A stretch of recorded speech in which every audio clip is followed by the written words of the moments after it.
This video is going to cover how you collect papers. So why would you want to use the collect papers feature in Writable? Well, there's three reasons, and there's maybe more.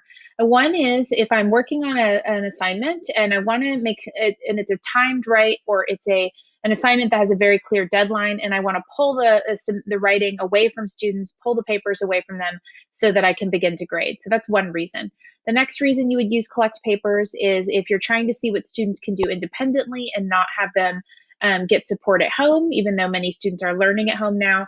If you collect papers, that just makes sure that you know that they can't access those papers anymore while you give the feedback and evaluate what they can do.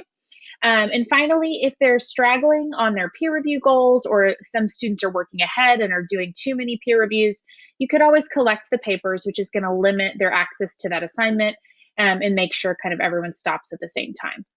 So I'm going to show you how to collect papers now. I would click into the class or section that it's assigned to. And at the top right corner of my teacher dashboard, I'm going to see collect papers. So click that and you will be warned, hey, are you sure that you want to collect the papers?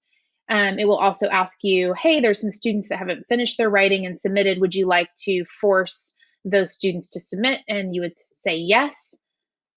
Then at that point, you will see that the papers have been collected, which means it will say papers have been collected. Students cannot write, revise, or review.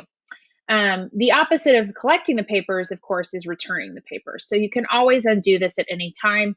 But let's go take a look at what the students would see once the papers are collected. So I'm going to go in as a student and I see your teacher has collected this assignment. You cannot work on it for revision right now. So they are kind of blocked from working on the assignment until you return the papers.